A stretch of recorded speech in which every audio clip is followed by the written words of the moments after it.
बार एक प्रोफेसर ने अपने हाथ में पानी से भरा एक ग्लास पकड़ते हुए क्लास शुरू की। उन्होंने उसे ऊपर उठाकर सभी छात्रों को दिखाया और पूछा, आपके हिसाब से इस ग्लास का वजन कितना होगा? कुछ छात्रों ने अलग अलग उत्तर दिया, जैसे कि 50 ग्राम, 100 ग्राम इत्यादि। और कुछ ने कहा कि जब तक इसे तौलेंगे नहीं तब तक इसका वजन कैसे पता चलेगा। तो दोस्तों, क्या था उस ग्लास का वजन?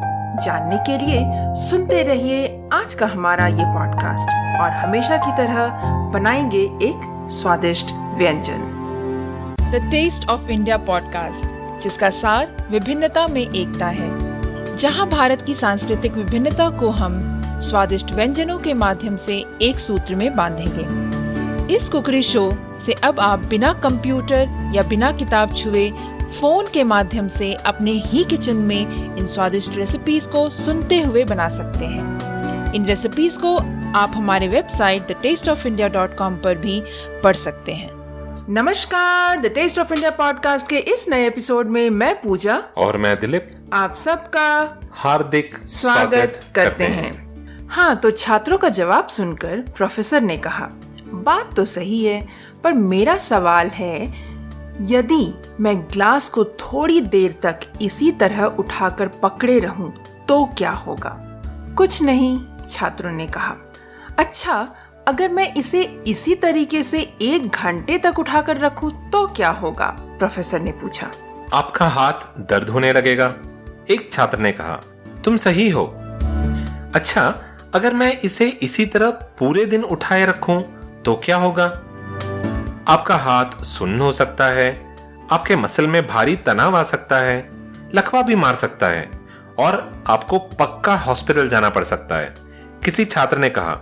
और बाकी सारे छात्र साथ में हंस पड़े। बहुत अच्छा, पर क्या इस दौरान ग्लास का वजन बदला? प्रोफेसर ने पूछा। उत्तर आया, नहीं। तब भला हाथ में दर्द और मांसपेशियों में तनाव क्यों आया? स्टूडेंट्स अचरज में पड़ गए। फिर प्रोफेसर ने पूछा, अब दर्द से छुटकारा पाने के लिए मैं क्या करूं? ग्लास को नीचे रख दीजिए, एक छात्र ने कहा। बिल्कुल सही, प्रोफेसर ने कहा। तो दोस्तों, लाइफ की प्रॉब्लम्स भी कुछ इसी तरह होती हैं। इन्हें कुछ देर तक अपने दिमाग में रखिए और लगेगा कि सब कुछ ठीक है। उनके बारे में ज्यादा देर सोचिए और आपको पीड़ा होने लगेगी। और इन्हें और भी देर तक अपने दिमाग में रखिए और ये आपको पैरालाइज करने लगेगी और आप कुछ नहीं कर पाएंगे। और इसीलिए कहते हैं कि अपने जीवन में आने वाली चुनौतियों और समस्याओं के बारे में सोचना जरूरी है, पर उससे भी ज्यादा जरूरी है दिन के अंत में सोने जाने से पहले उन्हें नीचे रखना। इस तरह से आप स्ट्रेस्ड नहीं रहेंगे। आप हर रोज मजबूती और ताजगी के साथ उठेंगे और सामने आने वाली किसी भी चुनौती का सामना कर सकेंगे। दोस्तों, हम जिस वक्त से गुजर रहे हैं, इस वक्त में हमारा रिलैक्स्ड होना बहुत जरूरी है। स्ट्रेस लेकर हम औरों को स्ट्रेस देंगे। कोशिश कीजिए कि आप स्वस्थ रहें, रिलैक्स्ड रहें और अपने इर्द गिर्द लोगों को भी रिलैक्स्ड और काम रखने की कोशिश कीजिए। इससे हम सब एक दूसरे का दर्द और मुश्किलें बांट पाएंगे और एक बेहतर जिंदगी जी पाएंगे और इस बुरे वक्त से हम निकल पाएंगे। Like everything else, this too shall pass. Let us face it with all the strength that we have. Let us stay relaxed and calm.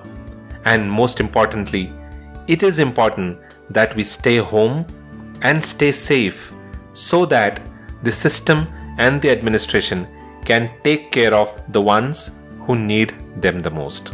It's a sincere appeal from the two of us at the Taste of India to stay home, stay safe and take care of your loved ones. तो फिर इसी बात पर चलिए आज आपके stress को दूर किए देते हैं हम। वो कैसे? कुकीज बनाकर। जी हाँ दोस्तों, आज हम बेक करेंगे कुकीज। और इस कुकीज को खाकर हम अपना स्ट्रेस को डिस्ट्रेस कर लेंगे। एग्जैक्टली। तो चलें देखें कि इसके इंग्रेडिएंट्स क्या क्या हैं। बिल्कुल देखते हैं। तो सबसे पहले हम बता दें आपको कि इस कुकीज़ का नाम है ओट मील कुकीज़। तो इसे बनाने के लिए हमें बहुत कम सामान की ज़रूरत होगी, जो कि आपके किचन में बहुत ही आसानी से मिल जाएगी। तो लिखिए इस कुकीज़ को बनाने के लिए हमें किन किन चीज़ों की आवश्यकता होगी। तो सबसे पहले हम इसमें लेंगे 2/3 कप चीनी, 1 कप जो है हमें चाहिए होंगे गेहूं का आटा, 2/3 कप जो है अनसॉल्टेड बटर जो कि बिल्कुल चिल्ड हमें चाहिए होंगे, 1 कप ओट्स, हमने यहाँ पर रोल्ड ओट्स यूज़ किया है, आप चाहें तो यहाँ पर इंस्टेंट ओट्स यूज़ कर सकते हैं। इसके अलावा हमने यूज़ किया है 2 टेबलस्पून सेसमी सीड्स, 2 से 4 टेबलस्पून जो है चिल्ड मिल्क, दूध। यहाँ पर आपको 2 स्पून भी मिल्क लग सकता है या फिर उससे ज़्यादा भी लग सकता है, इसीलिए मैंने यहाँ पर 2 से 4 टेबलस्पून बताया है। और ½ टीस्पून जो है हमें चाहिए होंगे दालचीनी का powder. So the ingredients for oatmeal cookies are 2/3 cup sugar, 1 cup whole wheat flour, 2/3 cup unsalted butter, chilled, 1 cup oats, we've used rolled oats here, 1 tablespoon sesame seeds, 2 to 4 tablespoon chilled milk. This is entirely as per what will be required for you. ½ teaspoon cinnamon powder. तो फिर चलते हैं और सबसे पहले हम prepare कर लेते हैं कुछ चीज़ों को। और प्रिपेयर करने के लिए सबसे पहले हम एक काम करेंगे कि हमने जो चीनी लिया है उसे हम ग्राइंडर जार में डालेंगे और उसे पाउडर कर लेंगे और फिर इसे साइड रखें। दूसरा काम हमें ये करना है कि आप बेकिंग पैन या फिर ट्रे जो भी इस्तेमाल कर रहे हैं उसमें हम बटर अच्छे से अप्लाई करेंगे और उसे भी साइड रखें। और तीसरा काम हमें करना है कि हमें अवन को प्री हीट करना है 180 डिग्री सेल्सियस पर, यानी कि 356 degrees Fahrenheit for 15 minutes. So first of all, we'll need to prepare for making this cookies. So a few things that we might want to do is add the sugar in a grinder jar and powder it finely and set it aside. Then grease a baking pan or tray with some butter and set that aside. Then preheat your oven at about 180 degrees Celsius, which is 356 degrees Fahrenheit for 15 minutes. तो अब चलते हैं और हम आटा बनाने की तैयारी करते हैं। तो आटा बनाने के लिए हमें क्या करना है कि हम एक मिक्सिंग बोल लेंगे जिसमें कि हम डालेंगे गेहूं का आटा और चिल्ड अनसॉल्टेड बटर। यहाँ पर अगर आपके पास अनसॉल्टेड बटर नहीं है उपलब्ध तो आप सॉल्टेड बटर भी यूज़ कर सकते हैं, बट अनसॉल्टेड बटर यूज़ करना ज़्यादा बेहतर होगा। और उसके बाद हमें क्या करना है कि आटे और बटर को मिक्स करेंगे अपने हाथों की सहायता से। आपके पास अगर स्टैंड मिक्सर है तो आप वो भी यूज़ कर सकते हैं इसको मिक्स करने के लिए। मिक्सचर जो है यहाँ पर ब्रेड क्रम्स जैसा दिखेगा टेक्सचर में। और उसके बाद जब मिक्स हो जाएगा आटा तब हम इसमें डालेंगे पाउडर किया हुआ चीनी, दालचीनी पाउडर, 1 टेबलस्पून जो है हमें डालना है तिल और साथ ही साथ ओट्स।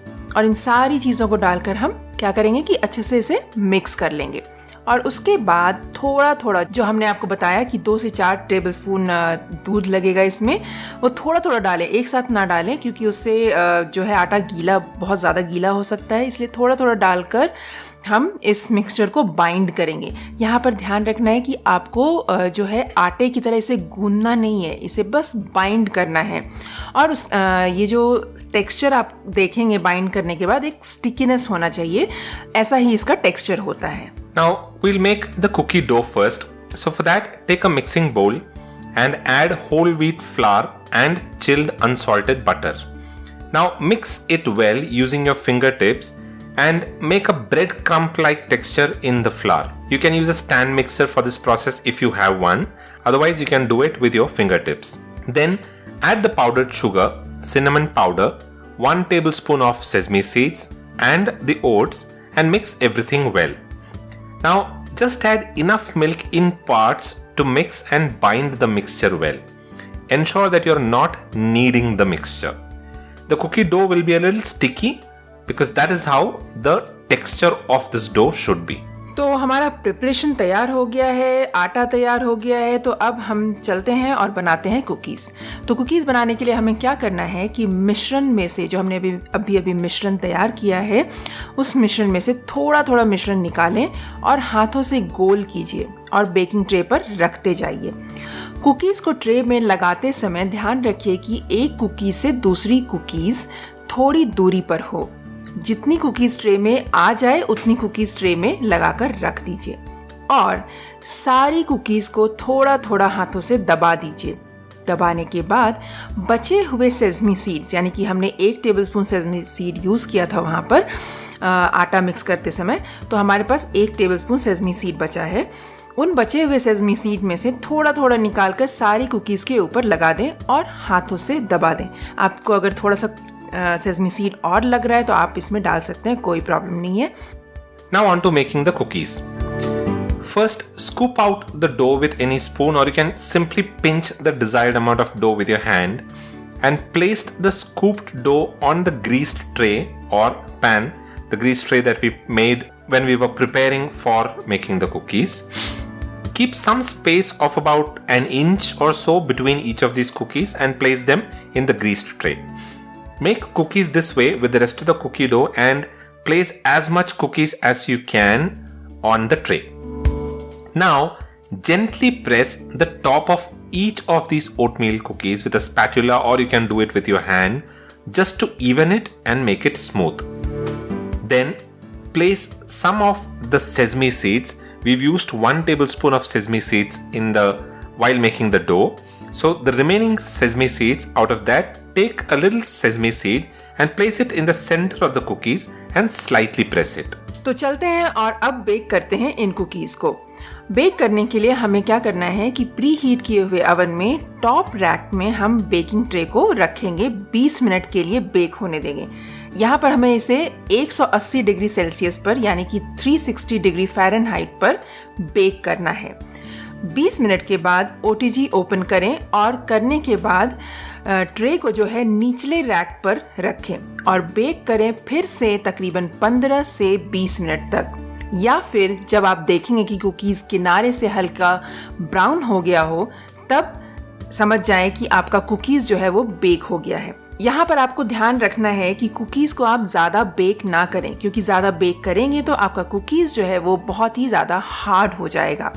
कुकीज़ बेक हो जाने पर कुकीज़ ट्रे को बाहर निकाल दें और ठंडा होने दें, और ठंडा हो जाने पर इसे एयर टाइट कंटेनर में ट्रांसफ़र कर दें और इसे जब मर्जी चाहे खाएं। Now on to baking the cookies. Place the cookie tray in the preheated oven on the top rack and bake it for about 20 minutes at about 180 degrees Celsius, which is about 350 to 360 degrees Fahrenheit. Then move the tray to the bottommost rack and then bake it for another 15 to 20 minutes or till the cookies become light golden in color. Now the time taken can be different in your oven or OTG or whatever it is that you're using. While these are the guidelines that we followed according to our OTG, you might want to follow whatever is the best and the recommended timings for your oven. Ensure that you're not over baking them or make them too much golden, as then the oatmeal cookies can become very hard and it wouldn't give you that softer texture which you would expect out of these cookies. If you want to check the doneness, then press the top of the cookie with a spoon or a fork. It should not create an impression on it. That is when you know that your cookies have been baked. Keep the tray outside for about 2 to 3 minutes once you've taken it out of the oven. Then using oven mitts or a spatula, you can remove the cookie and place them on a wide rack and let it cool down. And once it gets cold, you can store these cookies in an airtight container and serve it with milk or tea or coffee. तो दोस्तों, जैसा कि दिलीप ने कहा कि OTG के बारे में आपको बताया कि बेकिंग टाइम जो है वो वेरी कर सकता है, डिपेंड्स ऑन कि आपके पास कौन सा OTG ओवन है। तो वो चीज़ आप देख लें। आपको जो बुकलेट मिला होगा जब आप OTG ख़रीदते हैं तो उसमें आप टाइमिंग वगैरह चेक करके तभी बनाएं, और वो थोड़ा बहुत फ़र्क हो सकता है बट एक चीज़ मैं आपको ये बताना चाहूँगी कि अगर आप पहली बार ट्राई करते हैं और जिस तरीके से हमने टाइमिंग बताया है तो उसमें भी कोई प्रॉब्लम नहीं है, आप ट्राई कर सकते हैं। बीच बीच में आपको देखते रहना पड़ेगा कि कुकीज़ का जो है हो गया है बेक या नहीं। तो 1-2 बार में अगर थोड़ा बहुत फ़र्क होता भी है बनाने में तो कोई प्रॉब्लम नहीं है। तीसरी बार आप बिल्कुल परफेक्ट कुकीज़ बना पाएंगे और अपने बच्चों को और अपनी फैमिलीज़ को खुश कर पाएंगे। That is right. And like everything, baking again is something that you need to learn over a period of time, because temperature settings and everything else changes from one oven to the other. So you know best about your oven, and you might want to choose the best settings for your oven. So that is all that we have for this week's recipe, isn't it, Pooja? Yeah, that's it, Dilip, for this week. So I hope that you liked this week's recipe. If you liked it, do visit thetasteofindia.com and comment in there and tell us what you felt or you thought about this recipe and the story that we shared today.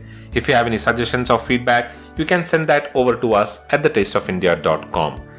This podcast is available on pretty much all podcasting platforms like Apple Podcasts, Google Podcasts, Stitcher Radio, TuneIn Radio, JioSaavn, Spotify, Carvaan 2.0, and now we are available on Amazon Prime Music as well.